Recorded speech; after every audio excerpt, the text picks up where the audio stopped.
जों BPF जों मान थांदिया 2020 आवलाय बिसोर 17टा जों 12टा बे मोर देन इनाफ जोङो थारमाने 29 सीट मोनोमोन थांबाथ' थांनो हायोमोन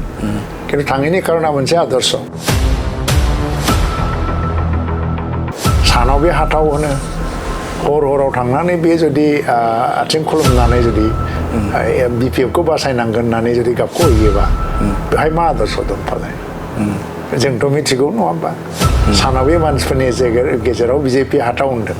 खिन्थु हराव बे थाङै BJP नि खाथियावनो BPF खौ बासायनांगौनि थाखाय गाबखौ होदों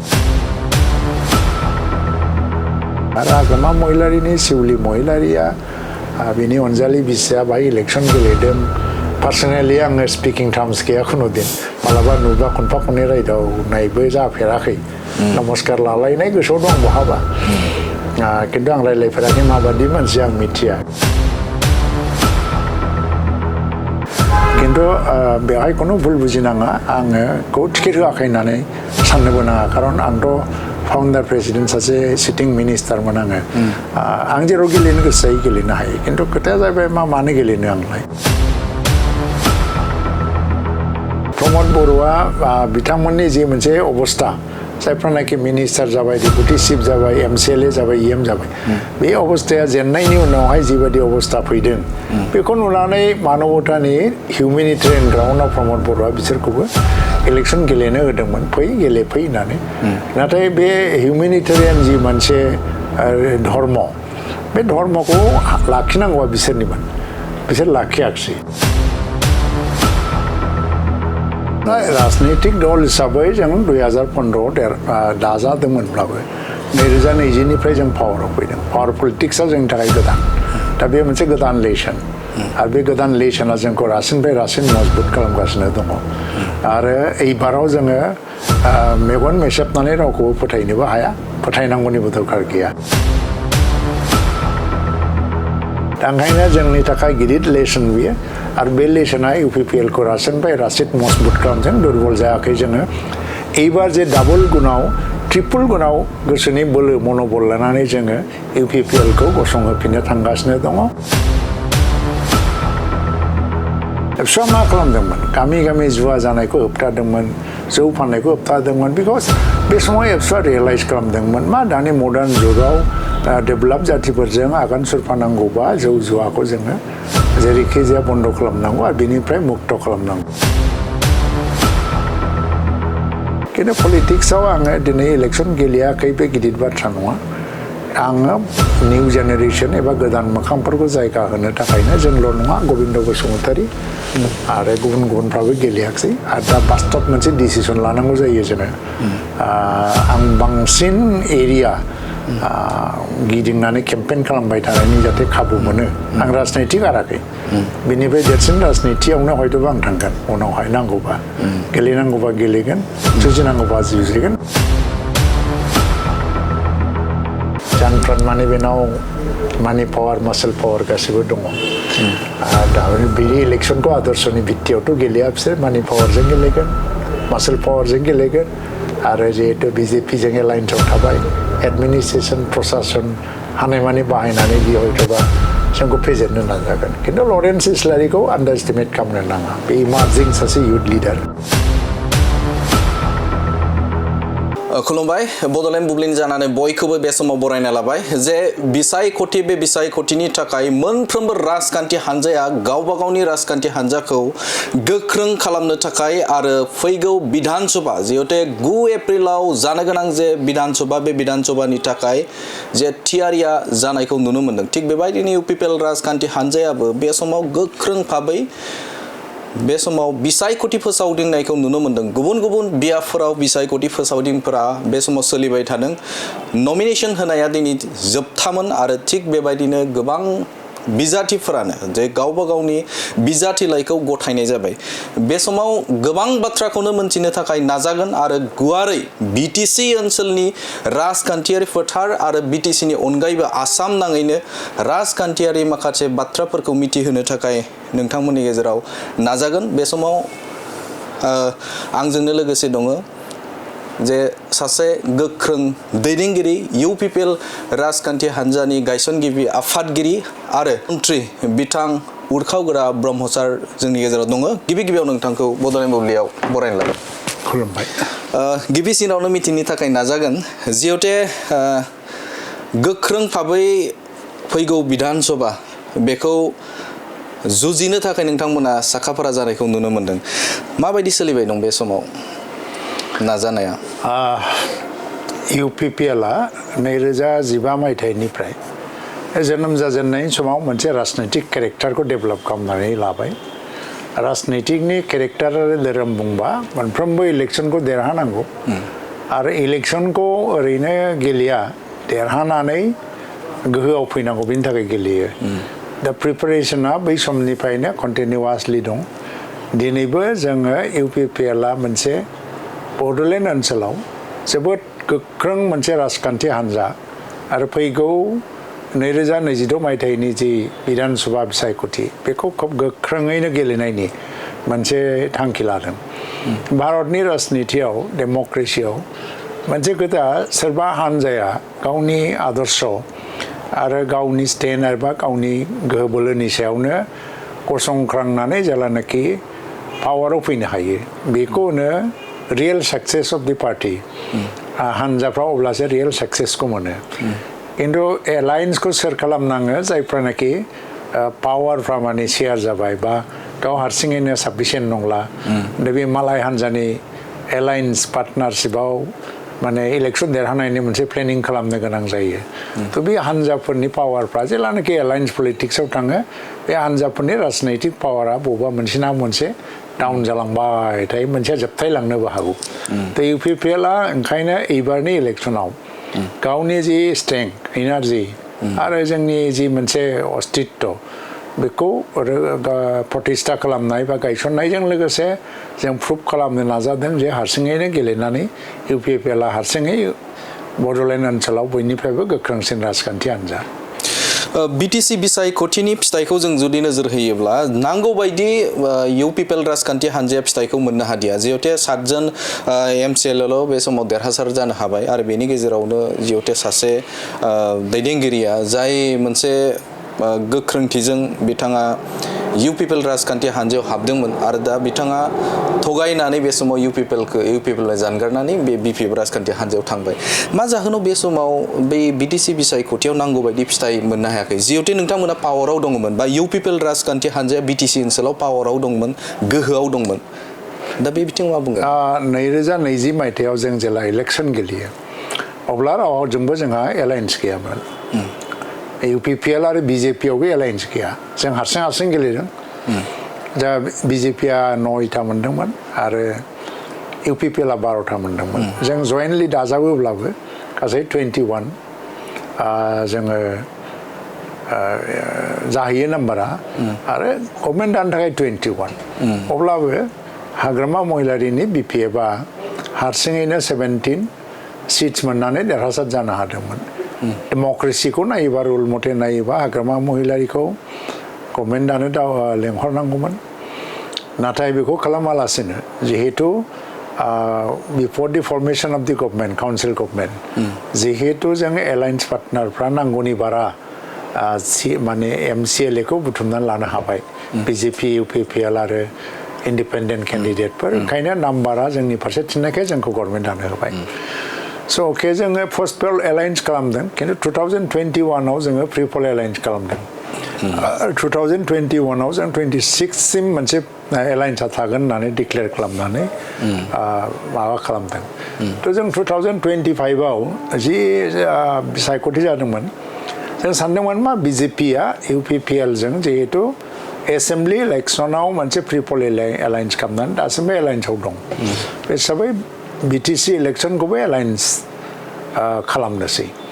जिहेतु पावारा 50-50 शेयार जानानै दंमोन BJP आरो UPPL जों BTC पावारा नाथाय BJP आ बे समावबो एलायन्सनि धर्मखौ जोङो जेरैबायदि बुजिदों ओरैबायदि खालामालासिनो जे उइदाउट एलायन्स प्रि पल एलायन्स रावजोंबो एलायन्स खालामालासिनो गावबागाव इलेक्सन गेलेगोन होननानै गावबागाव थांदों बे मोनसे जोंनि आनएक्सपेक्टेड सिचुवेसनमोन जिहेतु 2021 निफ्राय जों मोनसे एलायन्सनि स्पिरिटजों खामानि मावबोबाय जोंनि जेसेबां रिसर्सेसफोर फेसिलिटिफोर अपरचुनिटिफोर डेभेलपमेन्ट BJP खावसे UPPL खावसे रानलायनानै जाबोलायनाय जाबाय आदारवाइज जों जुदि UPPL आ आरम्भनिफ्राय जागायजेननायनिफ्रायनो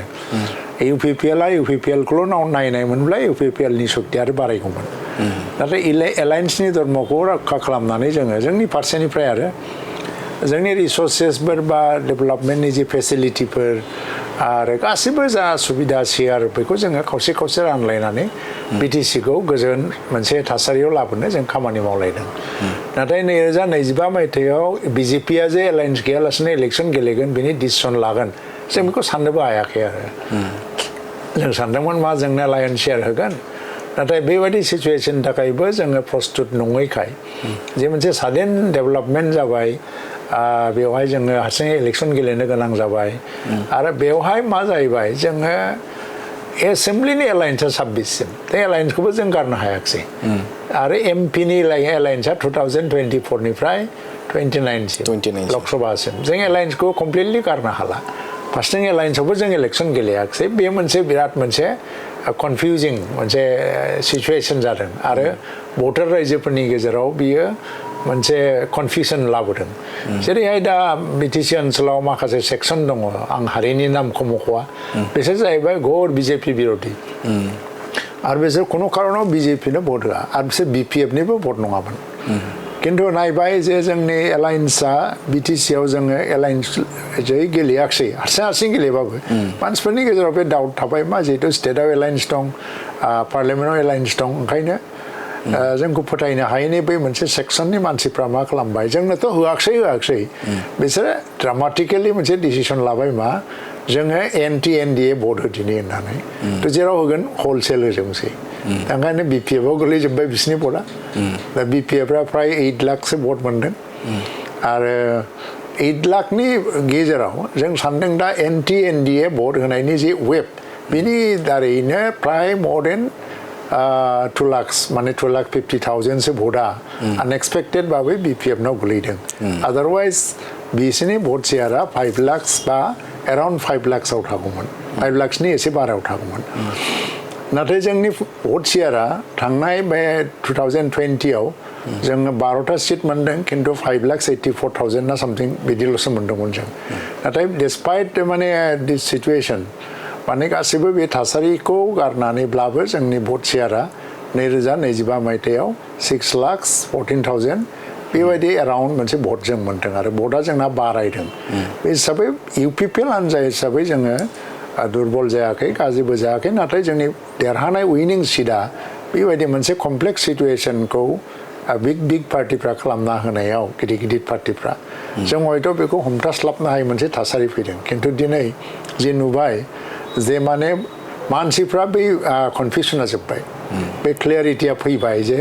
UPPL आ जे हारसिं थांसिगोन रावजोंबो एलायन्सआव गैया बे हिसाबै एबारनि इलेक्शना 2025 नि जे BTC इलेक्शन बिनि रिफ्लेक्शना दानि इलेक्शनाव फैनाय नङा आं सानो दा जेनेबा जायफ्रानोखि सोरबा फैदोंमोन BPF आव निफ्राय आरो UPPL आव फैदों जोंहा हयथ' नोंथाङा दिनै खाम्फा बरगयारिनि खोथा बुंदों चन्दननि खोथा बुंदों हयथ'बा चिरांनिफ्राय गिदिर BPF नेताफ्रा बाहाय फैदोंमोन थिगैनो दं प्रमद बर'आ बिथांमोननि जे मोनसे अबस्था जायफ्रानोखि मिनिस्टार जाबाय डेपुटि चिफ जाबाय MCLA जाबाय EM जाबाय बे अबस्थाया जेननायनि उनावहाय जिबायदि अबस्था फैदों बेखौ नुनानै मानबतानि हिउमेनिटेरियान ग्राउन्डआव प्रमद बर'आ बिसोरखौबो इलेक्शन गेलेनो होदोंमोन फै गेलेफै होननानै नाथाय बे हिउमेनिटेरियान जि मोनसे धर्म बे धर्मखौ लाखिनांगौआ बिसोरनिमोन बिसोर लाखियाखिसै दा बेखौ मानसिफ्राबो नोजोर होगोन कारण जेराव हिउमेनिटी गैया बा मोनसे धर्म गैया सासे व्यक्तिया राजनितियानो जा जेखियानो जा बे सतता आरो बिश्वासयोग्यता बे गोमालाङो दा फैगौ समाव बिथांमोननि राजनितिक केरियाराव बेखौ बिसोरो फेस खालामगोन आरो बिसोर जुदि UPPL खौ UPPL ल' नङा दा मोनसे राजनितिक हान्जाफोरखौ गावनि गाज्रि समबानो बबावबा हाबहैबाय गावनि मोजां समबा ओरै फैफिनबाय ट्रेनजिट केम्प बादि बाहायलायोबा थ' बेखौ मानसिफ्राबो नोजोर होयो आरो बे खनसेनि थाखायल' हागोन आरो बेजों UPPL आ जेबो खहा जानाय नङा राजनैतिक भाबै जिहेतु फोथायनायानो UPPL राजखान्थि हान्जाखौ फोजोबस्रांनायनि मोनसे लामा बायदि जाबाय नामा जिहेतु नोंथाङा एसे आगोलाव मख'बाय जिहेतु खाम्फा बरगयारि बेनि अनगायैबो चन्दन ब्रह्म आरो फारसेथिं जुदि NDA नि बाथ्राखौ BJP नि बाथ्राखौ दा बिथांमोनखौ फोथायनायानो UPPL नि मोनसे खहा गोनां जादों नामा दा बेफोरबायदि जुदि थाङोब्ला इयुनाव माबायदि दावखोलांगोन नोंथांमोना राजनैतिक दल हिसाबै जों 2015 दाजादोंमोनब्लाबो 2020 निफ्राय जों पावाराव फैदों पावार पलिटिक्सआ जोंनि थाखाय गोदान दा बे मोनसे गोदान लेसन आरो बे गोदान लेसना जोंखौ रासिननिफ्राय रासिन मजबुत खालामगासिनो दङ आरो एबाराव जोङो मेगन मेसेबनानै रावखौबो फोथायनोबो हाया फोथायनांगौनिबो दरकार गैया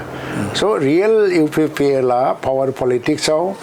रियेलि ग्र' जागोन बा एबारनिफ्राय ग्र' जागोन आरो एबार मानसिफोरनि उत्साह उद्दीपना बिश्वास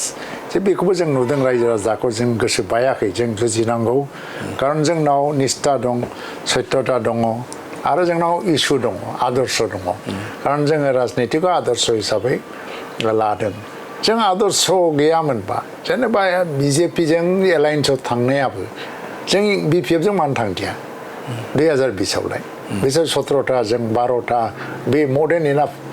जोङो थारमाने 29 सिट मोनोमोन थांबाथ' थांनो हायोमोन खिन्थु थाङैनि खारना मोनसे आदर्श खारन जों सानदोंमोन मा BJP आ दिल्लीयाव दं दिसपुराव दङ बे BTC ओनसोलाव अस्त्रमुक्त माने हाथियार गैयै मोनसे ओनसोल दानांगौआ बिराद गिदिर चेलेन्ज दा बेवहाय इमिडिएटलि मोनसे रेपिड डेभेलपमेन्ट नांगोन लामा सामा ब्रिज गासिबो आरो इडुकेसन इन्स्टिटिउसन मानसिफोरनाव मोनसे बिश्वास थानांगोन जे जोंखौ बन्सित खालामला डिप्राइभ खालामला रावबो दिल्लीयाबो दिसपुराबो दा बेखौ रेपिड डेभेलपमेन्ट लाबोनांगौबा दिल्ली दिसपुरनि मदद नांगौ होननानै बे मोनसे गिदिरथार आदर्श जोंनाव मोनसे गोजोनखौ अरायथा गायसननाय सोलोंथाइ बिथिङाव बिराद जौगाहोनाय लामा सामा ब्रिजनिफ्राय लानानै इडुकेसनेल इन्स्टिटिउसन जेरैहाय दा इउनिभारसिटिया गंनै सोलिनानै दं इन्जिनियारिं कलेज गंनै जानो थांगासिनो दं मेडिकेल कलेज गंनै जानो थांगासिनो दङ बेफोर रेपिड डेभेलपमेन्टआ जुदि दिल्ली दिसपुरनि मोनसे सापर्ट नङाबा जाया बेखौ लानानै BTC नि ग्रेटार इन्टारेस्टआव फैगौ समाव at par with the other parts of the India BTC ओनसोलाबो डेभेलप मोनसे ओनसोल जानांगौ बे गिदिर थांखिखौ लानानै जोङो बिसोरजों दङमोन आरो जोंना आदर्शजों थांनाय जों आदर्श दङखायनो मोनसे एलायन्सआनो जा एबा माबा मोनसे जों बेखौ एसे गोलाव रोखोमै लांनो लुबैयो जायाखसै बे नंगौ खारन जोंनि आदर्शआ गिदिर गिदिर नेसनेल पार्टिफोरनि खाथियाव माने भेलु गैयै जादों आरो बेखौसो जोङो सानदों दा आथिखालनि राजनितियाव राष्ट्रीय नेशनल पार्टिफ्राबो जुदि आदर्शखौ बा आइडियोलजिखौ भेलु होनो हायाखैबा स' भारतबर्षनि थाखायनो समग्र भारतबर्ष आसामनि थाखाय पलिटिक्सआ फिउचारा बोरै थांगासिनो दं बे साननो गोनां बाथ्रा दा ओंखायनो जोंनि थाखाय गिदिर लेसन बियो आरो बे लेसना UPPL खौ रासिननिफ्राय रासिन मजबुत खालामदों दुरबल जायाखै जोङो एबार जे डाबल गुनाव ट्रिपल गुनाव गोसोनि बोलो मन'बल लानानै जोङो UPPL खौ गसंहोफिननो थांगासिनो दङ आरो UPPL आ एबारनि एसेम्बलि इलेक्सनाव जोङो बुरजाथार सिटखौ साक्सेस जागोन देरहासार जागोन खारन मानसिनि कनसाइन्सआ एसे चेन्ज जादों जायफ्रा BJP थानायखाय जोंनो भट होआखैमोन बिसोर भट होनो ओंखारदों आरो जायफ्रा बर' मानसिफोरनि खोथा बुङोब्ला बर' रायजो राजाफ्राबो थांनाय 5 बोसोरनि राजनिति आरो नैबे दाखालि थांनाय हाग्रामा महिलारिनि 2-3 मासनि जि राजनिति बाहाय मोननै मोनथामसो इसु नुबाय बे मोननै मोनथामसो इसुआव नुनो मोनदों मा बर' रायजो राजाफ्रा UPPL खौनो मदद होनायानो साबसिन इयुनाव गाव गावसिनि रैखाथिनि राव हारिमु जौगानायनि गासिबो बिथिंखौ नायजोबनानै UPPL खौ मदद होनाया साबसिन होननानै मोनसे अपिनियन दा रायजोफोरनि गेजेराव सिखारनो हमदों मोनसे स्ल'गाननि सोमोन्दै नोंथांनाव मोनथिनो थाखाय नाजागोन जे बे BTC ओनसोलनि राजखान्थियाव बेखौ नुबाय थानो मोनदों जे हाग्रामा महिलारिया जेब्ला नैबे 2025 बिसायख'थि जादों BTC इलेक्सन जादोंमोन दा बेनि आवगायनिफ्रायनो बिथाङा मोनसे स्ल'गान होदोंमोन जे UPPL आरो BJP हाताव BTC बासाव मोनसे स्ल'गान होदोंमोन नाथायबा इयुनाव बिथांखौ फिन बेजोंनो जायखौ हातावनो नागिरदोंमोन बिथांमोना बेजोंनो थांनानै सरकार खालामहैबाय जे मोनसे स्ल'गाना मोनसे आदर्शजों जुदि लिंक गैयाबा बेहा जेबो भेलु गैया जों बिदि स्ल'गान होआ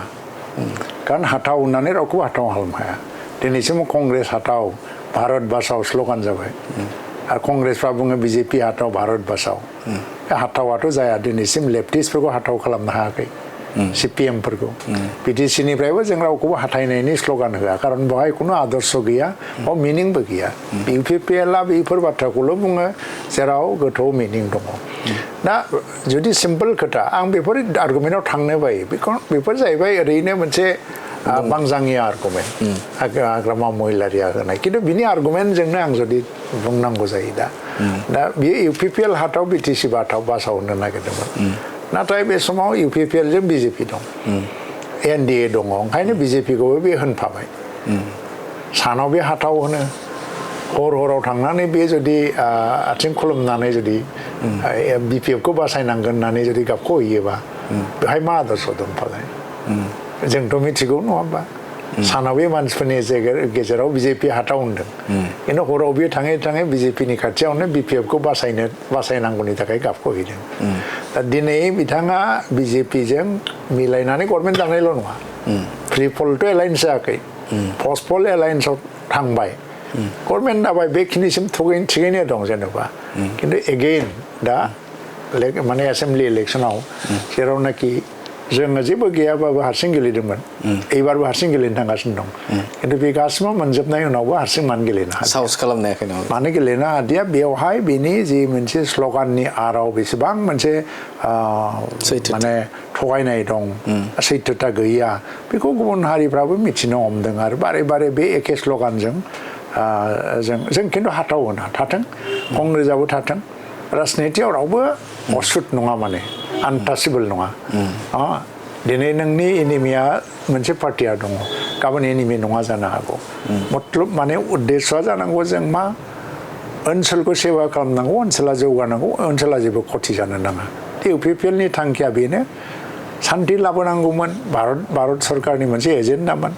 नाथाय सान्थिखौ रावबो लाबोनो हायाखै हाग्रामाया 17 बोसोराव लाबोनो हायाखै प्रमद बर'आ सालायबाय 5 बोसोर सालायबाय इन्टारेस्टिंलि मा जाहैबाय बेहाय सानसेबो 144 होनाङाखै माने ल'फुल माने एसेम्बलि जायाखै खुनु ल' भायलेसन जायाखै आरो बेनिफ्राय दिनै गस्ति संघर्षबो जायाखै सान्थिया बेखौ बुङो पिसआ बेखौ बुङो पिसआ मोनसे गोलाव समनि फिल'सफि लास्टिं पिस माने जुगे आरो बे फिल'सफिखौनो लानानै जों आवगायदों खिन्थु जोंनि बे फिल'सफिखौ मा खारनाव जोंनि बे आदर्शखौ नेशनेल पार्टिया भेलु होनो हायाखै बेयो नेशनेल पार्टिफोरनिनो क्रेडिबिलिटिनि सायाव मोनसे बिराद गिदिर प्रश्न जोंनिफ्राय दिनै बिराद गिदिर प्रश्न आरो दा जिहते जों नुनो मोनदों जे मोनसे थासारि जिहते नोंथांमोननि सरकारनि समाव जों बन्द'नि अनजिमाखौबो जों खम मोनदों आरो फारसेथिं माखासे जिहते भायलेन्सनि बाथ्राखौ नोंथाङा मख'दों दा बेवहाय जों नुनो मोनाखै बा नुनो मोनैखौनो जों बुंनांगोन दा मोनथिनो थाखाय नाजागोन जे बे समाव नैबे क'क्राझार ओनसोलाव जों जुदि नायोब्ला बेवहाय माखासे जाय आयेन बेरेखाफोर खामानिफोर एक्टिभिटिसफोर जेरै जोङो नोजोर होयोब्ला जुवा होनाय बिनि थासारि आरो जिहते जोङो गोबां लाइमोनफोरखौनो जिहते लाइमोननि बाथ्राखौ बुंनानै बिथांमोना पावाराव फैदोंमोन दा बे समाव लाइमोनफोरखौ जों नुनो मोनदों जे जायगा लानानै जे जुवा खेला होनायाव मोनसे बेजों मुखुब जानायखौ नुनो मोनदों दा बे बिथिङाव नोंथांमोना माबायदि बै समाव सरकाराव जेब्ला दङमोन बै समाव माबायदि होबथानाय बा बेखौ कन्ट्रल खालामनो थाखाय नोंथांमोना हानाय ना मोनसे समाजखौ नों माबोरै दानो नागिरदों बे जाहैबाय सासे दैदेनगिरिनि सायाव सोनारो नङा होमबा समाजा बोरै थांदों बेजोंनो जुदि दैदेनगिरिया मिलायनानै थांनांगौबा गोरोबनानै थांनांगौबा नों मानि थाखाय दैदेनगिरिया जाहैबाय चेन्ज लाबोनांगौ आरो जेराव जेनेरेल कमन मानसिया मेजरिटि मानसिया समाजाव जुदि गोरोन्थि मावबाय थादोंबा बेखौबो नोङो फोसाबनानै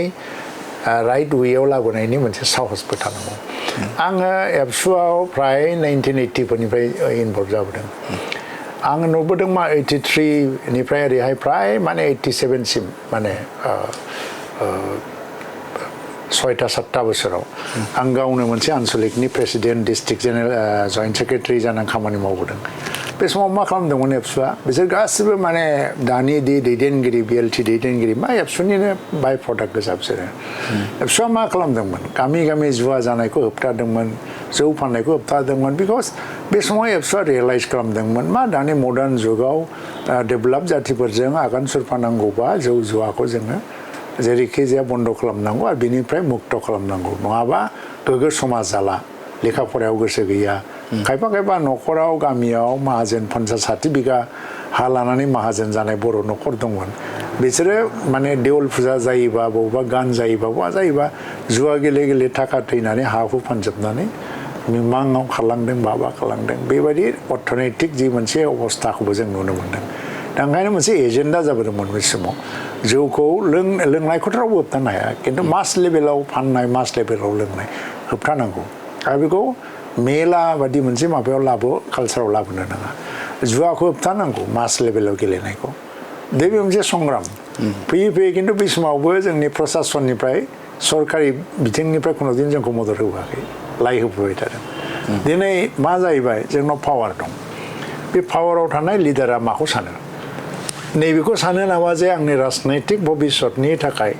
मानसिफ्रा जौ लोंनानै फुर्ति जायो ना जुवा गेलेना फुर्ति जायो ना मेला खुंनानै फुर्ति जायो ना दावदै खेला गेलेनानै लटारि गेलेनानै जुवा गेलेना फुर्ति जायो फुर्तिल' थाबाय थादों गोदोनि बै जे सामन्त जुगनि राजा महाराजानि जुगनि जे गावनि सासना थिग थाबानो जाबाय मानसिफोरखौ लोङै जायै रंजाहोबाय थादों दा बेजोंसो नोङो दानि मडार्न ससाइटिखौ लांनो ना दानि बे मडार्न ससाइटियावबो माखासे गोरोन्थि खामानिफोर जाबाय थानायखौ फोसाबनानै जोङो नैबेजों लांनांगौ होननानै लांनो दा प्रमद बर'आ मोनसे स्टुडेन्ट अर्गानाइजेसननिफ्राय फैनाय आंबो फैनाय जोङो मास लेभेलाव जुवा गेलेनायखौ गेम्बलिं होननाय जिनिसखौ रावबो होबथानो हाया आजिखालि मबाइलनि जुग फैबाय मा फैबाय गेलेबाय हाइ लेभेलाव मा जायो मा जाया खिन्थु जोंनि ससियेल लाइफआव रुरेल लाइफआव एफेक्ट जानाय रोखोमै जुवाफ्रा जुदि बेबायदिनो अपेन जाफिनो प्रत्येकटा फुजायाव अपेन जाफिनो स' ससाइटिया मेन्टेलि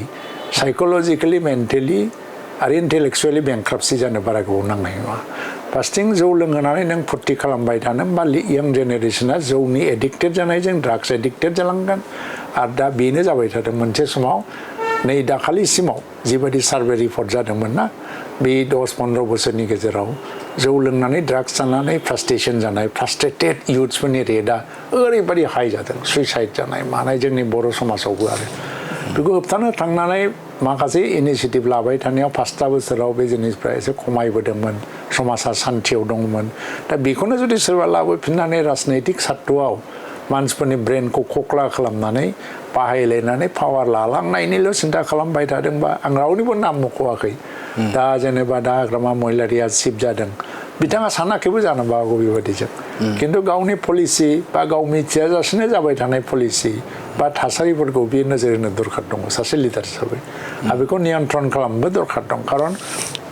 मोनसे राजनैतिक दलाव ओरै बिभिन्न धरननि मानसि थायो माने मोजांबो थायो गाज्रिबो थायो नोंनि सायाव थानानै गाज्रि खामानि मावबाय थानोबो नाजायो दा बेखौ चेक खालामनो नाजायाबा समाजा खिन्थु नस्थ' जालांगोन जों बेखौ जेरैखि जाया दा जेनेरेसन जि फैदों जेन जि फैदों दा जेन जिनि कनसेप्टआव मानसिफ्रा रं कनसेप्ट लायो जेन जिया रं नङा समाजाव जोंनाव जेन आलफा जेन एक्स दङ बैसोगोरा मानसि दङ जेन जि दङ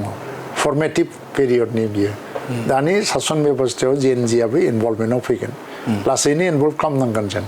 दा बिसोरखौबो जुदि भागिदारि खालामनो हायो आरो माने मोनसे पजिटिभ वेजों बिसोरखौबो इनभल्भ खालामनानै लाबोनो हायोबा मोनफ्रोमबो जेनेरेसननि गेजेराव मोनसे सामन्जस्य बा बेलेन्सखौ हमथाना आवगायलांनो हायोबासो समाजा दावगायो मोनसे खोथाखौ नोंथांनिफ्राय मिथिनो थाखाय नाजागोन जिहेतु बावैसो सान सिगाङाव कारिगाव मोनसे गिदिरथार जाथाय जानानै थांबाय बिटिसि नेहाथारिखौ गाग्लोबनाय मोनसे जाथाय जानानै थांबाय दा बे बिथिङाव बिटिसिनि गाहाय मावफुं सोद्रोमा हाग्रामा महिलारि बिथाङा मिडिया बाइटनि गेजेराव बे बाथ्राखौ बुंदों जे आं पुलिस नङा आं प्रसासन नङा गोहोआ आंनाव गैया बे बाथ्राखौ बुंनायखौ नुनो मोनदों सासे बिटिसिनि गाहाय मावफुं सोद्रोमानि रावफोरा बिदि जायोब्ला माबायदि गनायजाथाव होननानै सानो माने कुनु इलेक्टेड रिप्रेजेन्टेटिभनि आखायाव पुलिस पावार थाया आंनावबो मिनिस्टार जाबाबो थाया पुलिसा पुलिस इन्डिपेन्डेन्ट मोनसे इन्स्टिटिउसन खिन्थु पाब्लिक रिप्रेजेन्टेटिभनि रेसपन्सिबिलिटिया बेनो जे नोङो नोंनि आखायाव पावार गैया मालाय मा जानो नों बे जायगानि रिप्रेजेन्टेटिभ हिसाबै बे ओनसोलनि मोजांनि थाखाय नों इनिसिएटिभ लानांगौ नों दायित्व लानांगौ दा प्रमद बर'नावबो गैयामोन खिन्थु अफिसियेलि आनअफिसियेलि जेदा गुड मोनसे आन्डारस्टेन्डिं डेभेलप खालामनो हायोबा एडमिनिस्ट्रेसनजों नोंनि खोथाया सोलियो दा बेफोर थासारियाव दाय सारा बाथ्राथ' बुंनाङामोन आं जेबो बुङा दे बिथाङा मा अबस्थायाव बुङा आं बुङा खारन आङो बे बिटिसि सेक्रेटारियेट बुख्रेबनाय जाथायखौबो आङो निन्दाखौनो खालामदों कारण जोंनिनो प्रपार्टि 5,000 बर' फिसाफोरनि थै गोलोमदैजों जोनोम जानाय बेखौ बुख्रेबनो नाङा कारिगावनि गथ'नाया एक्सिडेन्टेलि मोनसे कमिउनेल जालांनो नागिरदोंमोन बेखौ अबयसे आंथ' खोनाग्रोमोनानो अखानायैनो सानसे उनाव फैनानै आंबो रिलिफ केम्प थाबायफैदों आरो बेनिफ्राय मोनसे निउट्रेलाइज खालामनो नाजादों आरो बिथाङाबो नाजादों आरो सर्बदलीय मोनसे ग्रुपखौ लानानै हाग्रामा महिलारियाबो थाबायनायखौ आं नुदों खिन्थु जोङो जिहेतु पाब्लिक लिडार जाबाय जोंनिया मावनायावबो आरो बुंनायावबो आरो पाब्लिक मिटिङावबो मेडियायावबो जों रेसपन्सिबल पजिशनाव थानाय मानसिफ्रा रेसपन्सिबल वे बाथ्राफोरखौ बुङोबा रिएक्सन बा टेनसनफ्रा बारा जाया दा इरेसपन्सिबलबाबो जेला मोनसे एन्टागनिस्टिक मोनसे एंगेलजों बाथ्राखौ बुङो जेरैहाय दाखालि नरेन्द्र मदिया मा बुंदों दाखालि जेएनजि इस्युआथ' जेरावबो फैनो हमदों नेपालनि उनावहाय भारतआवबो फैनो हमदों बांलादेशनि उनाव खिन्थु नरेन्द्र मदिया जेएनजिखौ गाज्रि बुङाखै बुंदों मा जेएनजि जेन एक्स जेन अल्फा सबको मिल के भारत को सजाना है सब भारत को बनाना है तो जेएनजियाबो गाज्रि नङा आं जेएनजिजोंबो दङ पजिटिभ मोनसे मेसेज होनाय लोगो लोगो जेनेरेसन जेएनजिनि मानसिफ्राबो खुब गोसोआव मोजां मोनबाय गावसोरखौबो मोनसे थिग बिदिनो मोनसे इनक्लुसिभ वे एप्रोच जायोबा मोजां खारन मानसिफ्रा सासे एस्टाब्लिश मानसि एबा सासे लिडारा जि बुङो बे माल्टिप्लाइ जालाङो नों जे सेन्सआव बुंदों दा ससियेल इम्पेक्टखौ जेब्लायबो नायनांगौ जायो नोंथांनिफ्राय मोनथिगोन जिहेते UPPL राजखान्थि हान्जानिफ्राय जिहेतु बिजाथिफोरखौ होनाय जाबाय नोंथाङा मा जाहोनाव बे समाव बिजाथि बा बबेबा मोनसे जायगायाव बा बिधान सभायाव मानि थाखाय गेलेदिया दा बे मोनसे प्रश्न गोख्रों मोनसे नोंथाङाबो रल लादोंमोन जिहेतु आसामनि जिहेतु मन्त्रि महरै नोंथाङा खामानि मावदोंमोन दा बे बिथिङाव नोंथांनिफ्राय मोनथिनो थाखाय नाजागोन हरखाब मानि थाखाय बे डिसिसनखौ नोंथाङा लाखो बे मोनसे प्रश्न जादों रायजोफोरनि गेजेराव आं मानो इलेक्सन गेलेयाखै नंगौ आं इलेक्सनखौ आं गेलेथ'ला बुंनानै आङो आफादगिरिखौ बुंदों जे दा गोदान मोखां फैबाय जेसेबां हायो एसेबां गोदान मोखांखौ एकमडेट खालाम एसेम्ब्लियाव बेनो मोनसे UPPL नि भबिष्यतनि थाखाय मोजां जागोन बाक्सायाव थांनाया मोनसे कन्डिशनेल बेसिसाव थांदोंमोन आङो सेकेन्ड टाइम भाइ गेलेफिननायनि बाथ्रा गैया होननानै आं 1.5 बोसोर आगोलनो बुंदों ओमफ्राय लकेलनि जाय मोजां मानसि बा गावसोर जेखौ फसायदों बेखौनो मोनबाय मोजां मोनबाय आं बाखि आंहा मोनसे बेक्तिगत प्रब्लेमबो एसे एनै दङ गैया नङा दङ आं बेफोरखौ एसे सम एक्सप्रेस खालामबोदों खिन्थु पलिटिक्सआव आङो दिनै इलेक्सन गेलेयाखै बे गिदिर बाथ्रा नङा आङो निउ जेनेरेसन एबा गोदान मोखांफोरखौ जायगा होनो थाखायनो जोंल' नङा गबिन्द बसुमतारी आरो गुबुनफ्राबो गेलेयाखै आरो दा बास्तब मोनसे डिसिसन लानांगौ जायो जोङो आं बांसिन एरिया गिदिंनानै केम्पेइन खालामबाय थानायनि जाहाथे खाबु मोनो आं राजनिति गाराखै बिनिफ्राय देरसिन राजनितियावनो हयतोबा आं थांगोन उनावहाय नांगौबा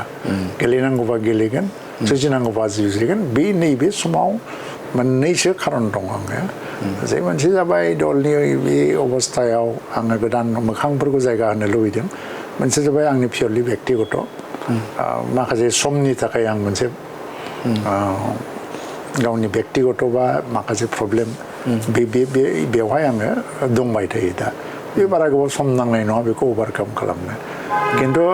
बेवहाय खुनु भुल बुजिनाङा आङो टिकेट होआखै होननानै साननोबो नाङा खारन आंथ' फाउन्डार प्रेसिडेन्ट सासे सिटिं मिनिस्टारमोन आं जेराव गेलेनो गोसो जायो गेलेनो हायो खिन्थु खोथाया जाहैबाय मानो गेलेनो आंलाय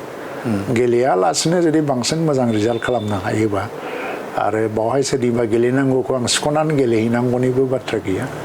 दा आंहा मोनसे खोथा दुखुआ नैबेबो थादों गोसोआव जे आं 5 बोसोर NDA नि पार्ट जानानै मन्थ्रि जानानै खामानि मावबोदों आङो नाथाय आं 5 बोसोर कमप्लिट खालामनाय उनावहाय NDA जों एलायन्सआ बारा स्मुथ थाङाखै राफ वेदाराव थांबाय आरो थ' एलायन्सनि खेथ्रआव जोङो साक्सेस जानाय जायाखै थ' बेफोराव जेराव अनेस्टि बा एलायन्सनि धर्मफ्रा मेनटेन जालायाखैबा आरो बाहाय अनेस्टि सिनसिरिटिनि आंखालखौबो आं नुबाय थ' बेबायदि बेलायाव आङो इलेक्सन गेलेनायनि माने मानसिक भाबै बारा रेडि जानो हायाखै आरो खारन धर्मफ्रा जोंना लाखि जालायनांगौ एलायन्सनि धर्मफ्रा राजनितियाव मोनसे धर्म थायो आरो जोंनि स्मुथलि थाङाखसै आरो माने जों खारनफोरखौबो मिथिया दिनै आं बेवहाय आं बेखायनो बुंदों जे आदर्शनि भेलु जायाखै आरो जेनेबा दिनै जोंनि फिलसफि बा प्रिन्सिपलनि भेलु जायाखै नेशनेल पार्टियानो जुदि बेखौ भेलु होनो हायाबा जोंनि राजनितिनि भबिष्यता मा बे प्रश्नफ्राबो आंनाव फैयाखै नङा फैदों दा बिभिन्न प्रश्नफोरजोंबो आङो मोगा मोगि जादों गावनि सिङावनि इनाराव आरो बाकिफ्रा आं बुंनाय बायदि बेक्तिगत माखासे खारन दङ आरो माखासे समनि थाखाय जास्ट बे समखौ अभारकाम खालामगोन बेनिफ्राय बांसिन देरसिन बेटेलावबाबो आं नामायलांगोन उनावहाय नोंथांनिफ्राय मिन्थिगोन जिहुते राजनिति बाथ्राखौनो जों एसे सावरायबावनो नागिरदों थांनाय समाव जिहुते मोनसे आसायाव थाबाय थादों थांनाय पिसिडिआरनिफ्राय लानानै नोंथांमोननि जुदि राजनितिक बा UPPL राजखान्थि आनजाद दिनैसिम जिखिनि दङ जेब्ला बिसायख'थि जायो मोनसे आसायाव थायो जे माइनरिटिफोरनि भट बिथांमोननिफ्राय भट मोननायनि मोनसे आसायाव थायो नाथाय नांगौ बायदि बेफोरबायदि UPPL आ बिथांमोननिफ्राय बा बै मोनसे कमिउनिटिनिफ्राय भटखौ मोननो हायाखै दा जाहोना मा बेबाराव मिजिंथिदों नामा नोंथांमोना ट्रुलि स्पिकिं आं माइनरिटि भटखौ जेरैबायदि बुंनाय जायो आं एसेबां खुनुदिन एक्सपेक्ट खालामबोआखै आं एक्सपेक्ट खालामबोदोंमोन मेक्सिमाम 20-25% 2020नि इलेक्सनावबो नाथाय 20नि इलेक्सनावबो जों 20%बो मोनाखै 20-25% मोननांगौमोन मोनाखै खारना जाहैबाय मा बे समाव जोंखौ ट्रास्ट लानो हायाखै बिसास लानो हायाखै बिसोरो जों जे पावाराव फैगोन कारण हाग्रामानि मोनसे टेररबो दङ हाग्रामाखौ गिनायबो दङ BPF खौ गिनायबो दङ थांनाय समनि बाथ्राफोरखौ लानानै दा BPFनि एगेन्स्टआव भट होनानै जों बिपद गोलैगोन नामा BPFआनो फैफिनगोन पावाराव बे साननायफ्रा दङमोन 2021आव जों क्लियार एलायन्सआव थांबाय BJPजों आरो बेवहाय माइनरिटिफ्रा भट होनाय खोथा गैया थेवबो एसे होदों आरो 2024आव MPआ क्लियार एलायन्सआव गेलेनाय जाबाय MP NDAजों एलायन्स दा जों जेसेबां भट मोनदों बेवहाय 30% बा 35% बाबो BJPनि भट दङ दा बेवहाय माइनरिटिफ्रा जोंनो होनायनि बाथ्रायानो फैया जों आं एक्सपेक्ट खालामखाथाराखै आरो मालाबाबो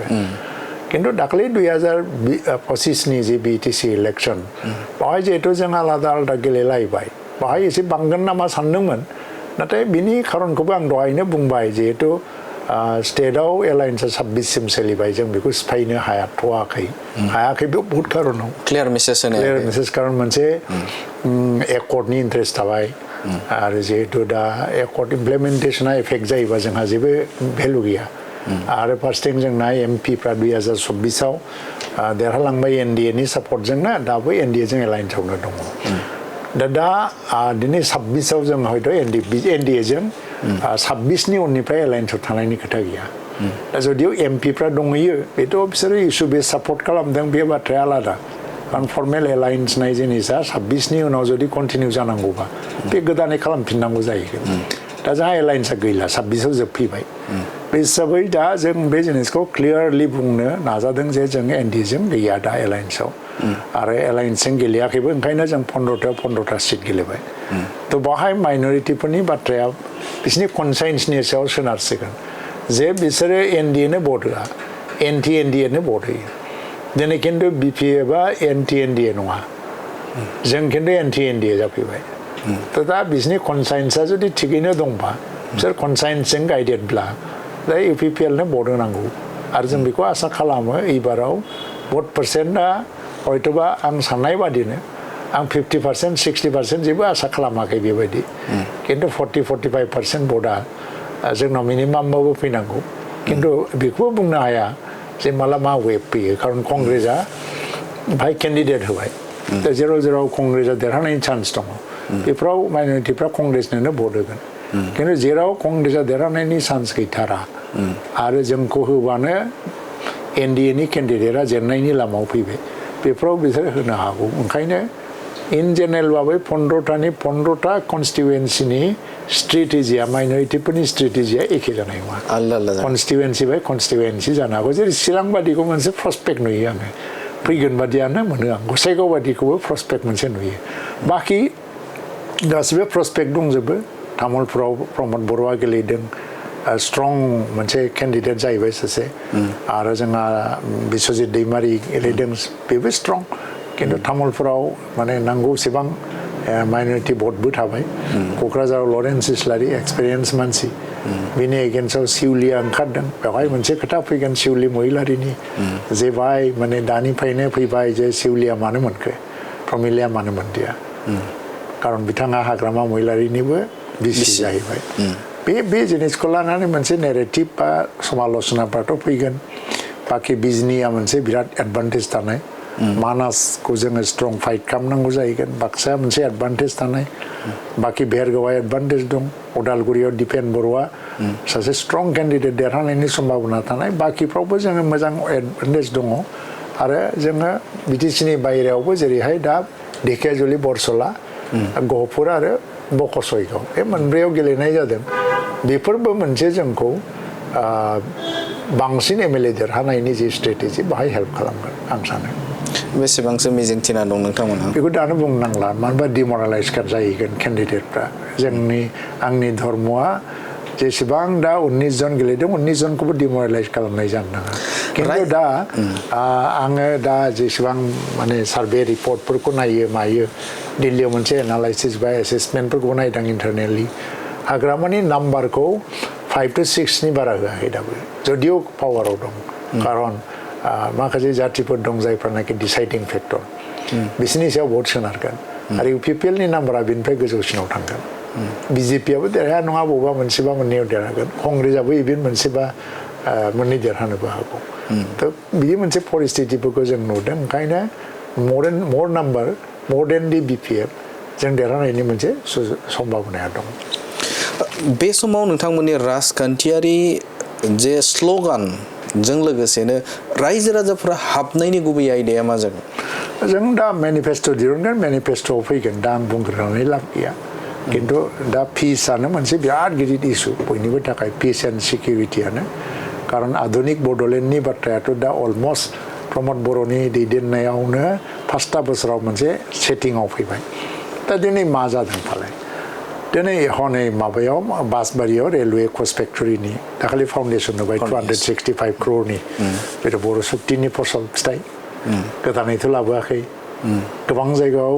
हाग्रामा महिलारिया फाउन्डेसन होगासिनो दं ब्रिजनि लामानि गावनो बुंगासिनो दं प्रमद बर'नि दिनाव सेंसन जानाय दाबोथ' गोदानै जेबो सेंसन जायाखै दिनै बिटिसिआव दाखालिनि डिसेम्बरनिफ्राय लानानै जानुवारि फेब्रुवारि मार्च 3 मास गभर्नमेन्ट थांबाय गरसेबो थाखा फैयाखै प्रमद बर'आ आद्रा थाबोनाय प्रमद बर'नि दिननि 200 कोटिसो थाखा दंमोन बेजों खामानि मावदों आरो स्टेट गभर्नमेन्टआ 1000 कोटि थाखानि सापर्ट होनो नागिरदों बेयो मोनसे फिगारनि मोनसे माबा बियो गेम आरो बियो किन्तु बे इलेक्सननि उनावसो जाहैगोन दा जाया आरो गोदान बाजेट जाला जिहेतु मे मासाव गोदान बाजेट जागोनबासो फैसा फैगोन थ' बे हिसाबैथ' गोदानै जेबो जायाखै बाहाय दा गोदानै जेबो जाथाराखैनो होनजायो दा बे क'क्राझार इउनिभार्सिटि फैबाय बेबो जोंनि गभर्नमेन्ट फैनायनि उनाव बेखौथ' आङो पार्सनेलि बहुद थि हमबाय थानानै केबिनेट थिखांबाय थानानै इउनिभार्सिटि डिक्लेयार जादों आरो बेनि उनावहाय दिनै इन्जिनियारिं कलेज फैबाय मा फैबाय गासिबो बर' गोरोबथानिनो मोनसे फिथाइ आरो बेयो लोगोसे दिनै माने दा गसाइगाव फ्लाइअभारनि खोथा फैदों उदालगुरियाव बहाबा फ्लाइअभारनि खोथा फैदों बे फ्लाइअभारफ्राथ' गोरोबथायावनो दं बर' गोरोबथायावनो दं गोदानै माथो जानो नागिरदों बेहायलाय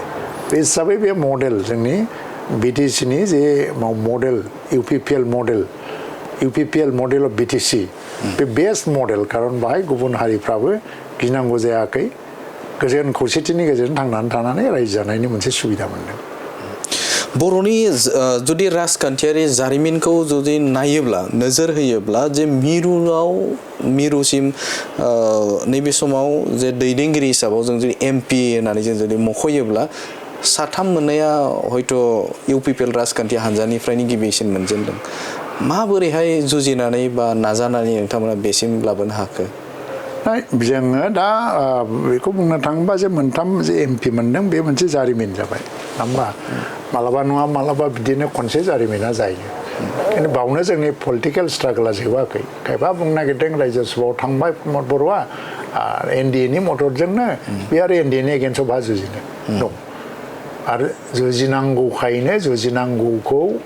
बे जुजिनांगौनि धर्मखौ मानिनानै प्रमद बर'आ दिनै तामुलपुराव केन्डिडेट होदों that is also' against Biswajit Daimary one of the prominent candidate of the NDA आरो बहुद हयतोबा बुंनो नाजादों जे नोंसोरो नोङो बिश्वजित दैमारिनि एगेन्स्टआव गेलेनो नाङा नाथायथ' बेथ' मानियाखै गेलेदों दा जों स्ट्रागोलानो जोंनि माने मोनसेल' लामा थांनानै थानायनि आरो जेनेबा हमनानै लादो दिनै रायजोआव सानै थांबाय बेबो जोंनि कम्पालसन नङा जोंनि कम्पालसन नङा जोंथ' बियाखैमोनबो नाथाय बिसिनि कम्पालसन एनडिएनि कम्पालसन बियो मानो होनबा जों एलायन्सआव दं दाबो दाख्लैसिम बायाखै आरो एलायन्सनि बाथ्रायाबो दाख्लैसिम जोबाखैमोन आरो मोनसे धर्मखौ फालिनानै बिसोर मोनसेयाव ओंखारबाय आरो माथो दं दा प्रमद बर'आ दिनै इलेक्सन गेलेबाय माने रुला कनस्टिटिउसना बुङो मोनसेल'सो लानो हागोन काउन्सिलखौ मोनसेजों मोनसे लाफानो हायो एमएलए जाबाबो काउन्सिलाव थानो हायो बा एमपि जाबाबो काउन्सिलखौ लानो हायो खिन्थु सासे लिडार जिहेतु निस्सय बियो डिसिसन लागोन जे बबेबा मोनसे इम्पर्टेन्ट पस्टखौनो लानानै आवगायलांगोन थ' बियो देरहालांगोन टारगेटआ जाहैबाय जों बांसिन नाम्बार बांसिन सिटखौ जोंनि अकुपेसनाव लाबोग्रोनांगौ बा रिजाल्टनि उनाव जोङो प्रमद बर'आ बबे मोनसेखौ गारो गारा बे बिनि डिसिसन बे मथै थांगोन गासिबो थ' ओंखायनो बेवहाय खुनु कनफिउसन जानो नाङा बे जोंनि थाखाय एडभान्टेजआनो हाग्रामा महिलारिया दिनै 28टा सिट लानानै काउन्सिल दानायनि उनावहायबो रायजोसभानि मोनसेबो सिट लानो हायाखिसै आरो जों दा एलायन्सआ राफ वाइदारजों खारगासिनो दङ मोजां जायाखिसै अब्लाबो जोंनो सासे एमपि जे होनो गोनां जादों आरो बियो मोनसे एनडिएनिनो कम्पालसन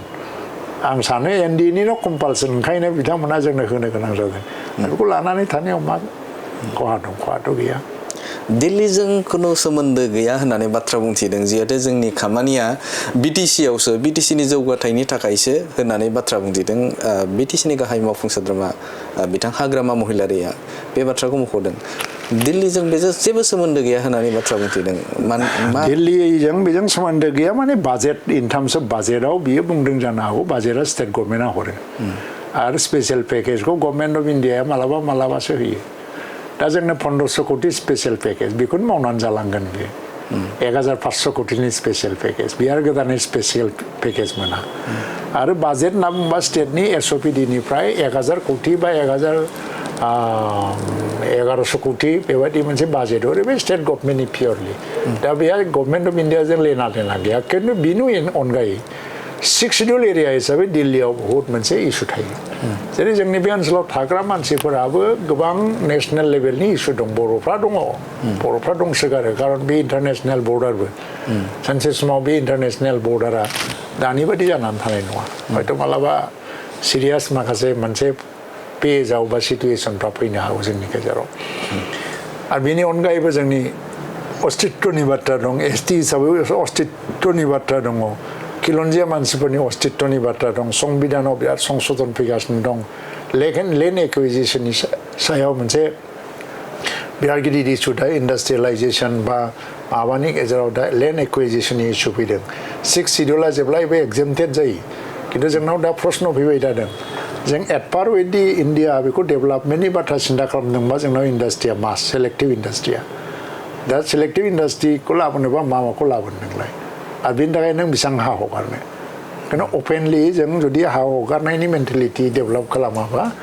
जोङो बेवहाय डेभेलपमेन्ट लाबोनो हाया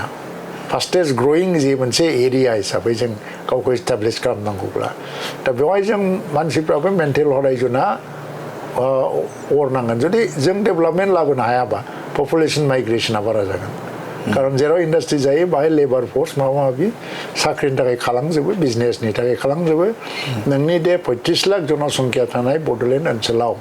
दा बर'फ्रा जुदि 15-16 लाखल' दङबा बे 15-16 लाखआबो नोंनाव इन्डास्ट्रि जायाबा फैगौ 20 बोसोरनि गेजेराव 7-8 लाख जाहैनो हागौ आरो बेवहायनो बियो सेटेलमेन्टबो जाहैजोबनो हागौ नोंनि हाखौ नों जेसेबांखि रैखाथि होनो नाजाया मानो हानाय नङा नों सोरनि आखायाव दोननो नोंलाय दा आसाम गभर्नमेन्टआ माबा मोनसे थांखि लादों सेमिकन्डाक्टर लाबोबाय आरो गिदिर गिदिर आदानिनि इन्डास्ट्रि लाबोबाय मा लाबोबाय असमिया मानसिफ्रा आसामाव साख्रि मावनांगौ पपुलेसननि थ्रेट फैदों आरो जोंनाथ' जों फिसा जाथि जोंनि मानसिफ्रा जोंनि ओनसोलावनो साख्रि मावनानै सेटेल जायाबा बियो that will be a biggest माने threat to the population of the Bodo people and tribal people आरो बेखौ जुदि जोंनि बुद्धिजिबिफ्रा दाबो बुजिनो हायाखै आरो जेला जायो होमबा दिनैनि दैदेनगिरिखौ दाय होनोल' जमनानै थाबाय थायोबा बियो सुइसाइडेल मोनसे नट जोंथ' बुङाखै नङा बुंबोदों दा बेफोर मोनसे इस्यु दङ आरो दिनैहाय दा माने एनभाइरनमेन्ट इस्यु दङ इक'लजिनि इस्यु दङ क्लाइमेट चेन्जनि इस्यु दङ क्लाइमेट चेन्जनि इस्युआव जोंनो बिराद इम्पर्टेन्ट एरिया भुटाना हाजो बेनिफ्राय दै फैयो मिनारेल्स फैयो मिथिना मिथिया भुटाननिफ्राय दा जे अन्थाइ बल्डारखौ एक्सप्लर खालाम गेलेफुनिफ्राय ओरै धुबुरि जानानै बांलादेशसे माने मेट्रिक टन माने साप्लाइ जाबाय थादों दा बे हाजोनि अन्थाइया जेब्ला नों बेबायदि मेसिभ एक्सप्लरेसन जागोन अब्ला बिनि जे वाटार कस्टफ्रा चेन्ज जाबोगोन क्लाइमेट चेन्ज जानाया बेबायदिजोंबो जाबोगोन इर'सना बारा जागोन फ्लेश फ्लाडजों ट्रेडआ बारा जागोन आं सयेल कनजारभेसन नायदों सयेल कनजारभेसननि हिस्ट्रिखौ नायोबा दा बे चिरां बाक्सा आरो उदालगुरियाव मोनथामखौ जुदि डिस्ट्रिक्टखौ नायोबा क'क्राझारा एसे खमबाव थांनाय 20 बोसोर सिगां जेसेबां ट्रेड दंमोन सयेल इर'सननि 20 बोसोरनि उनाव बेयो 10 गुन बारा जादों बेसेबां सयेल इर'सननि खामानि मावनो जुदि आं हिसाब होयो थांनाय 5 बोसोराव आङो सयेल कनजारभेसन डिपार्टमेन्टनि सिङाव बिटिसिनि मोनबा डिस्ट्रिक्टआवनो खमसे खम 70 to 80 स्किम्स लेन्ड इर'सननि सयेल इर'सननि खामानि मावदों आं बाक्सा समस्तिनि सिङाव गासै 27टा समस्ति साफागुरियावनो मोनसे समस्तियावनो क'क्राझाराव खमैब्लाबो दिनै 30टा 35टा क'क्राझार डिस्ट्रिक्ट हिसाबै डिस्ट्रिक्टआ बिराद गिदिर तो बिटिसि एरियायाव खमसे खम माने 100बो जाहैनो हागौ बा 70-75 जाहैनो हागौ तो बे खामानिफोरखौ गोदो मावनाङामोन खिन्थु मानो मावनांखो दा बे मोनसे क्लाइमेट चेन्जनि बाथ्रा जे बुंबाय थादों आङो दा बे डेन्जारास थ्रेट जाबोगासिनो दङ बेयो दा बेफोराव जोंहा नेसनेल लेभेलाव वाटार पावार वाटार शेयारिं खालामनायनि खोथा फैगोन पावार प्रजेक्टनि शेयारिंनि दा जेनेबा दा Kokrajhar two Gelephu rail line जागासिनो दं गेलेफुआ माइन्डफुलनेस सिटि लाकिलि आसाम गभर्नमेन्टनि डेलिगेसन टीमाव चिफ मिनिस्टारजों आंबो सासे साबा मन्थ्रिनि गेजेराव आंबो सासे थानानै भुटाननि राजाजों आंबो रायलायनो मोन्दोंमोन दा मारै जागोन गेलेफु माइन्डफुलनेस सिटिया दा गेलेफु माइन्डफुलनेस सिटिया मोनसे मोजां सिटि जागोन बावहाय थानो फैगोन हलिडे मानिनो फैगोन खिन्थु इनभेस्टमेन्टआ डाउनस्ट्रिम चिरां डिस्ट्रिक्टआव बांसिन जागोन आसामाव थ' बे जाहैबाय बिजनेस माने मोनसे माबानि बिराद गिदिर मोनसे बुम जाबोबाय थानाय दा बेफोराव नों बोरै सास्टेइन जागोन फालाय आरो बेवहाय मेन पावार लेबार माबा माबि माइग्रेसन जानोसै हगाराबाबो गवा नोङो जोङो ओंखायनो गासैबो बिथिंखौ नायजोबनानै जोंनि मडार्न बिटिसिखौ बोरैहायबा जों प्रटेक्टेड खालामनो हायो जोंनो ग्रिन एरियाखौ बांसिन नांनो हागौ जों प्रटेक्सनाव दोननांगौबा फरेस्ट एरियाफोरखौ नेसनेल पार्कफ्रा जेसेबां हायो एसेबां जाथों जों बेखौ दोननांगोन आरो वाटार पार्कफोरखौ जों डेभेलप खालामनांगोन रिभारफोरखौ मोनसे प्लेन प्रग्राम खालामनानै मोनसे वाटार पार्कआव डेभेलप खालामनांगोन जोङो बेबायदिबा हा हुफ्रा जों बासिलांनो हागौ इन्डास्ट्रि फैब्लाबो आरो थ' ओंखायनो जोङो एमपिफोरखौबो नांगोन आरो आंथ' बुङो जे जोंनि समाजाव गोरोंनिफ्राय गोरोंसिन सोरबा बिदेशाव फरायनानै फैनाय बा दिल्ली बम्बे फरायनानै फैनाय मानसिफ्रानो फैनानै एमपि जाफैनायनि सम फैदों दा जायफ्रानाखि इक'नमिक पलिसिखौ बुजियो इन्डास्ट्रियेल पलिसिखौ बुजियो संबिधान रोंबानो जाया आयेन रोंबानो जाया खिन्थु नोङो पलिटिक्स इक'नमि एन्ड मा प्लेनिं कमिसननि जि मेटार बेफोरखौ जों मोजाङै बुजिनो हानाय जानांगौ आरो दानि जोंनि एमपि सानैया जोबोद एक्टिभ गासै इस्युखौ बिसोरो माने थिखांगासिनो दं बिटिसि बिसोरथ' आरो मोनसे समनि थाखाय थागोन फिउचाराव बेबायदि गोरों मानसिफोरा पलिटिक्सआव बाहागो लानांगौनि सम फैबाय मिथिनो नाजागोन जे तामुलपुरा मोनसे जेराव बिधान सभा जेराव सानै गोख्रों दैदेनगिरि जों बर'नि जुदि नोजोर होयोब्ला जों बर'नि जे जारिमिनाव आरो बर'नि जे रायजो राजाफोरनि थाखाय गोबां बिहोमा होनाय फारसेथिं जों जुदि नोजोर होयोब्ला पार्टिया आलदा आलदाब्लाबो बिस्वजित दैमारि बिथाङाबो गोबां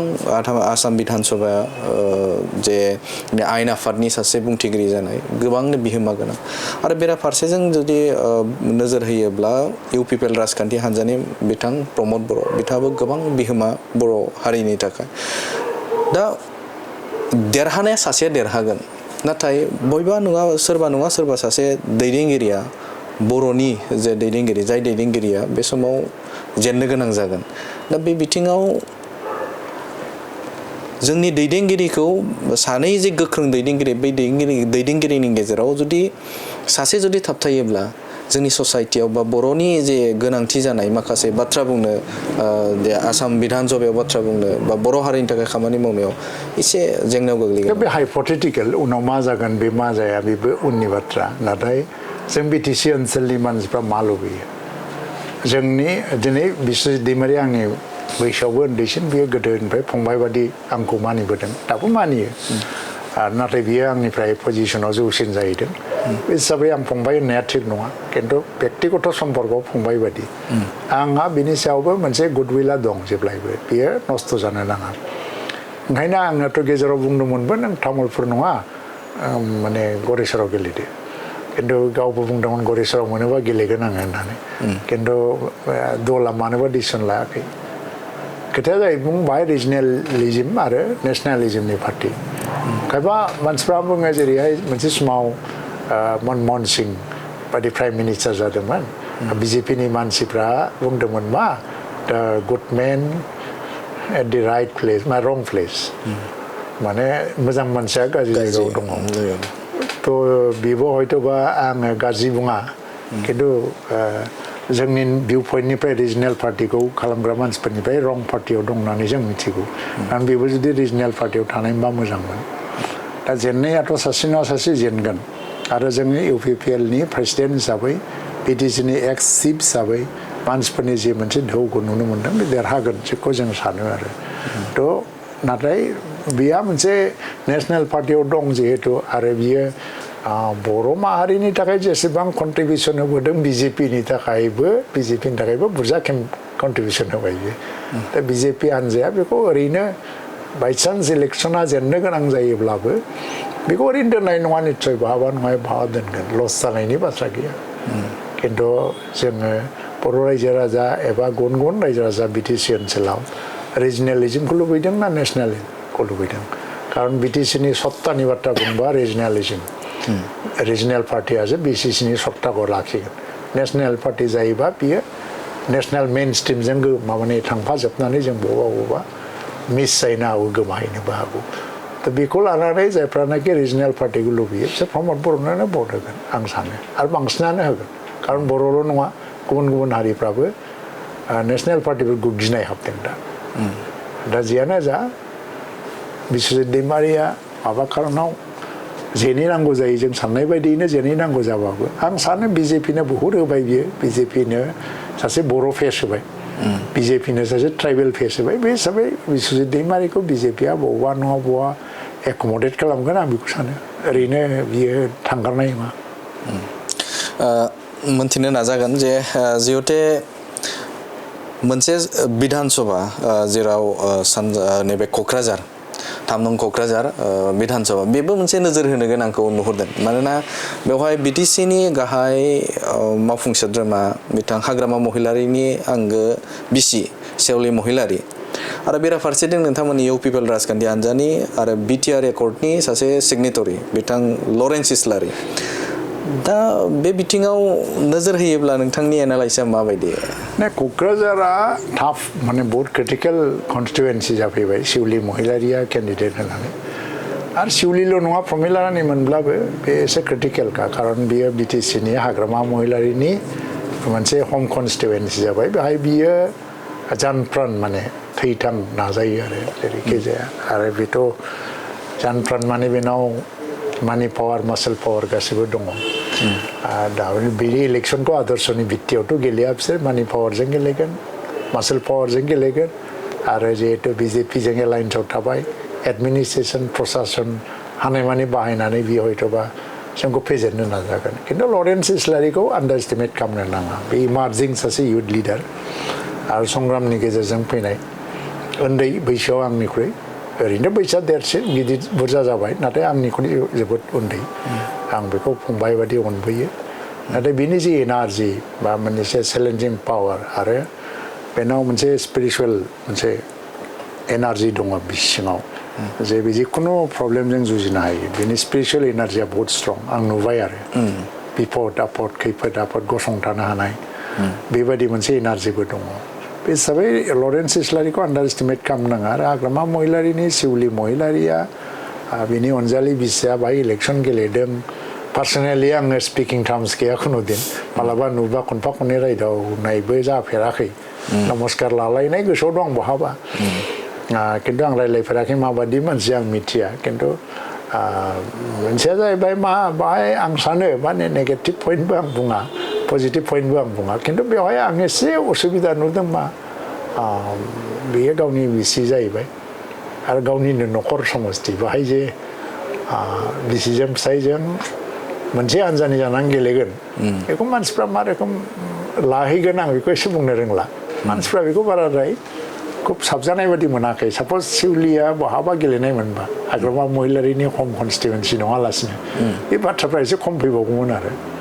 दा जिहेतु एखे न'खरावनो हाग्रामाया जेराव इलेक्सन गेलेयो बाहायनो बेबो गेलेबाय आरो प्रमिला रानिया गोदोनिफ्राय एमएलए मोन नंगौ दे बेहा बैसोबो जाबाय खिन्थु बिनि अल्टारनेटिभ केन्डिडेटबो गैया नङा दंमोन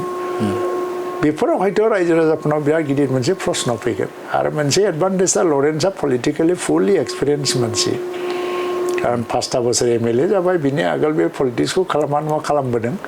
आरो सिउलि महिलारिया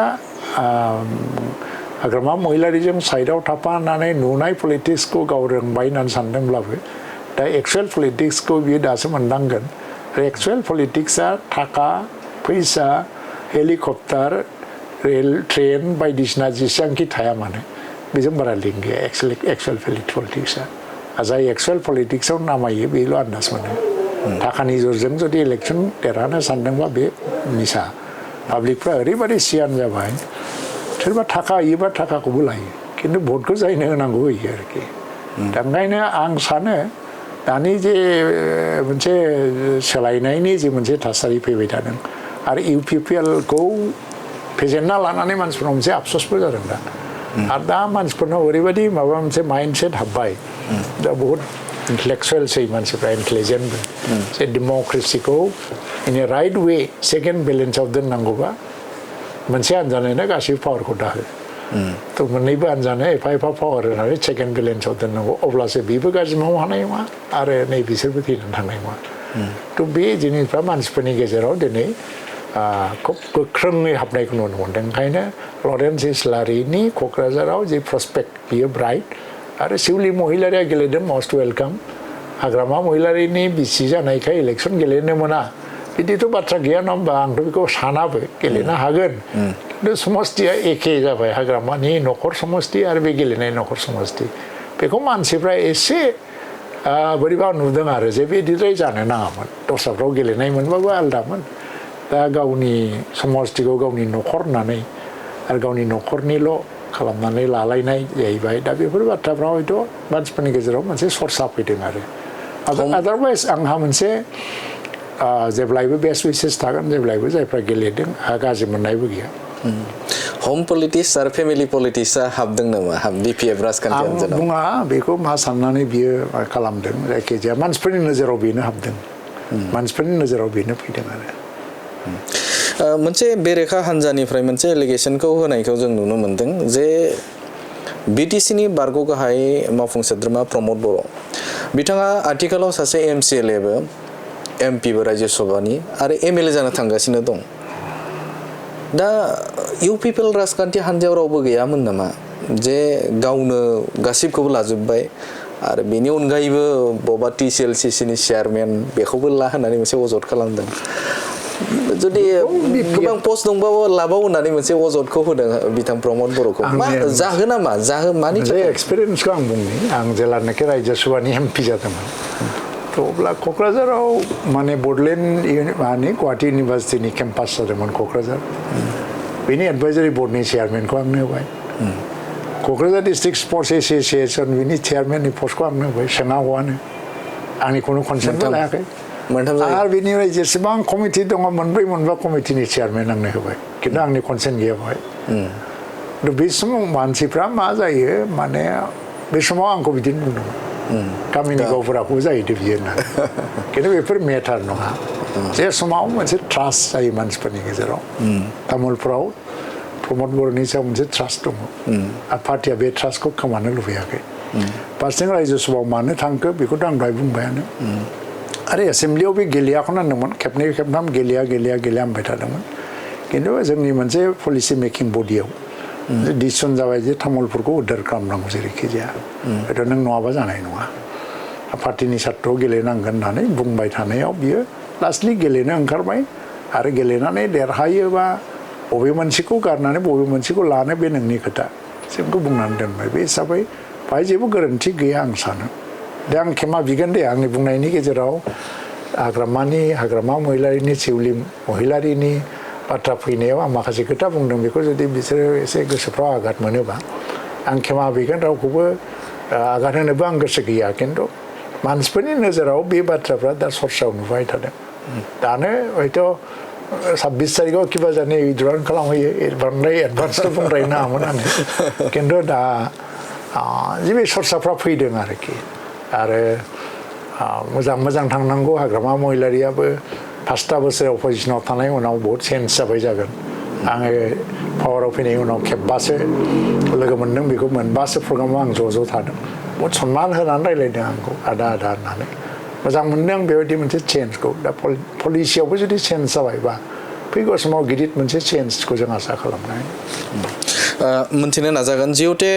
जों नुनो मोनदों जे UPPL नि एक्जिस्टिं जाय MLA फोर दङमोन बेनि गेजेराव नोंथाङाबो सासे लरेन्स इस्लारिनि अनगायै गुबुनफोरा जायगाखौ मोनदिया बा मासिनिफ्राय जानगाराव थाबाय बेवहाय मोनथिनो थाखाय नाजागोन जे माखासेया जिहेतु दोलोनि माखासे लुबैनाय बा गोदान फेसनि थाखाय बिथांमोना जिहेतु खायसेया थाबाय नाथाय जों बड'साखौ बुंनांगोन दा बिथाङा जानगारनानै थांबाय दोलोखौ नागारबाय दा बेफोरबायदि जिहेतु नोंथांमोनखौ बुंनांगोन जे मोनसे साननानै बा नोंथांमोना दोलोखौ साननानै नोंथांमोना जिहेतु दोलोआवनो दं नाथाय गुबुना जानगारलांबाय नाम्बार वानाव गबिन्द बसुमतारिया गावनि पियरलि व्यक्तिगत रिजन बेयो जोंनिफ्राय देरसिनथारबो बहुत देरसिनबो कारनाव बियो हयथ'बा माने मोनसे हेक्टिक लाइफ बा मा बाबाय जानांगौ आरो राजनितियाव बैसो जाबाय आरो फारसेथिं बे खन्थाइ लिरो लेखा लिरो एसे सानग्रा मानसि बिटिसि डिपुटि चिफबो जाबाय ओंखायनो बे बाबाय जानांगौ ओंखायनो बे गावनो हगारनो हादों सेकेन्ड जलेना प्रमद बर'नि थाखाय बियो गावनि जि मोननांगौ जि प्राप्यखौबो त्याग खालामबाय बियो सेक्रिफाइस होनजायो बे गिदिर बेनि थाखायथ' गबिन्द बसुमतारि आरो जलेन दैमारिखौ आङो सेलुटखौनो मारियो फार्स्टिं जिरन बसुमतारियाबो माबा कारनाव बियो दिनैनिफ्राय बोसोरनैसो सिगांनिफ्रायनो आं इलेक्सन गेलेला होनबाय थादों मानोबा आंनि नेचारा पलिटिक्सजों गोरोबथारा होननानै दा बेखौबो आङो सेलुट मारिगोन आंथ' आंनि बाथ्राखौ बुंबाय बड'सायाबो हायोबा मोजांमोन खारन राकेशनि थाखाय जेरैबादियै मोनसे सापर्ट फैबाय बे हिसाबै पार्टियाव डिसिसन लाबाय आरो बे जुदि बेखौ गनायनानै पार्टियावनो थाबाय थानाय मा बिनि थाखायबो हयथ'बा माबा नङा माबा बहुत अल्टारनेटिभ थायो बेखौबो जों सिन्था खालामगौमोन नाथाय BPFआव जयेन जाहैनानै बियोथ' जेबो गैया बिकल्प जेबो मोनाबो थ' बिनिया बे BPFआव जयेन जाहैनाया एसे रागा जोंनानै जाहैनाय बादि टिकेट मोनैनि रागा जोंनानै जाहैनाय बादि बाहाय खुनु व्यक्तिगत बेनिफिट थाहैया बे दरज हमनानै BPFआव जयेन जानोब्लाबो इलेक्सननि उनाव जायोबाबो जायोमोन खिन्थु इलेक्सननि आगोल जानायावथ' बिनिया आं मोनाखैबा आंनि जायगायाव जाय मोनो आं बेखौ फेजेनगोन बिदि जाहैयो आरोखि मानिनानै लानांगौ एसे बेफोरबादिबो नङाबाथ' दलफ्रा बोरै जालायलायनाय जियानो जा जेरावखि थाया मोजाङैनो थाथों आरो उनफ्राव लोगो मोनफिनगोनखौ आसा खालामदों आङो बे समाव नोंथांनिफ्राय जोबथा बाथ्राखौ मिथिनो थाखाय नाजागोन जे जिहेतु नैबे बिधान सभाया 9 एप्रिलावनो जे जानो गोनां दा बेनि थाखाय UPPL हिसाबाव बोरैहाय ग्रासरुट लेभेलाव नोंथांमोना बा ग्राउन्ड लेभेलाव नोंथांमोना थांगोन दा जोङो गिदिर रेलिखौ बाद होनानै न'खर गामि गिदिंनायनि हाबाफारि लादों दिनैबो राजु नार्जारिया फुट मार्च लादों 100 किल'मिटार्स 5 daysनि थाखाय बे मोनफ्रोमबो गामियाव टाच खालामलांगोन मानसिफोरनि जेंनाफोरखौ आरो आं सानो बांद्राय मबिलाइजेसननि दरकार गैया मानसिफोरखौ मानो जों बिदि डिसिसन लानांगौ बेनि बाथ्राखौल' जों क्लियार खालामनो दरकार दं मानसिफ्रा बहुत अर्गानाइज सोरजों थांगोन खिन्थु दिनैनि बे मोनसे चेन्ज परिस्थितियाव जेरैहाय बावखुंग्रियाव बावखुंग्रियाव BPFनि गोबां मानसिफ्रानो बुंलायलायदों जे BPFआ मानो बेबायदि खालामखो केन्डिडेटसनि बेलायाव मानि बेलायाव नङा होमबा थ' बिसोरनावबो रिसेन्टमेन्ट मोनसे दङ इभेन BJPनि पार्टि वार्कारफ्राबो भबिष्यतखौ अन्धकार नुजोबदों दा खारन बाहाय BJPआ खुनु पजिसन लायाखिसै मोनथाम मोनब्रै सिट लानानै थाबाय तामुलपुर गरेस्वर टंला आरो माने बिजनि बेनि अनगायै गासैखौबो सारेन्डार खालामजोब्बाय आरो बेनि गेजेराव मोननैनिथ' बारा देरहाया थ' बे बेलायाव नायोबा BJPनि भबिष्यतआ मा अन्धकार BTCआव 2030आव मोनसेबो सिटखौ जोङो गेलेनो मोननाय नङा दा बे लानानै मोनसे हताशाया BJPनि वार्कारफोरनि गेजेरावबो दङ दा बे मोनसे माखासे फेक्टरफोर दङ जायफ्रानाखि जोंखौ जुदि सहाय खालामोबा रेडिमेडलि सहाय खालामगोन BPFआवबो फुरा मोनसे फ्रास्ट्रेसन मानसियाव जेरै दिनै माने बिजनि मा खारनाव बिजनिया दिनैहाय BPFनि केन्डिडेट गैया फ्रास्ट्रेसन बिराद जाबाय मोनसे आरो दा दिनैहाय तामुलपुर मा खारनाव BPFनि केन्डिडेट गैया तामुलपुरालाय खारन आगोलावथ' देरहानाय अंक दं MCLAबो देरहाबोदों EMबो जाबोदों आरो मन्थ्रि माने बाहाय MLAबो देरहाबोदों टंलाफ्राव मानो गैया गरेस्वराव मानो गैया दिनै महेश्वरा बाहाय सासे MCLA खिन्थु गरेस्वराव केन्डिडेट गैया बेफोर इस्युफ्रा BPFनि गेजेरावबो मोनसे काउन्टार प्रडाक्टिभ मोनसे रिजाल्टफोरखौ दिहुनगासिनो दङ दा आं सानो गासै फेक्टरफ्रा UPPLनि थाखाय मोनसे आंनो सानो जे मोजां मोनसे रिजाल्ट लाबोनायाव हेल्प खालामगोन बे समाव गेदेमा बिथांनिफ्राय जों गोबां बाथ्राखौनो मोनथिनो मोनबाय जे थांनाय BTC बिसायख'थिनि उनाव जे UPPL राजखान्थि हान्जा बे हान्जानि जे थासारि बे थासारिफोरा माबायदि आथिखालनि समाव माबायदि थांनाय समफोराव बिथांमोननि खामानि मावनाय एबा UPPL राजखान्थि हान्जानि सोरखार सालायनाय समाव माबायदि बै समाव सोरखार सालायमोन आरो आथिखालनि एबा बे समाव BPF राजखान्थि हान्जानि नैबे खोन्दोनि राजखान्थि एबा बिथांमोननि जे सोरखार सालायनाया माबायदि बेनि सायावबो गोबां बाथ्राखौ मिथिबाय BTCनि राजखान्थि हान्जा आरो आसाम नाङैनि राजखान्थिनि जे आथिखालनि थासारि बे थासारिनि सोमोन्दैबो बिथां गेदेमानिफ्राय गोबां बाथ्राखौनो मोनथिनो मोनबाय नैबे समाव नोंथाङा जोंनो बेसेन गोसा समखौ जोंनो होबाय आरो रायजो राजाफोरनो जे बाथ्राखौ फोरमायथिना होबाय दा बेनि थाखाय जोबोदनो साबायखर बावबाय आंनिफ्रायबो साबायखर थाबाय आरो आंनि इन्टारभिउ होनायनि गेजेराव सोरनिबा गोसोखौ जुदि आङो आघात होनाय बादि जादोंबा आं बेनि थाखायबो क्षमा बिबाय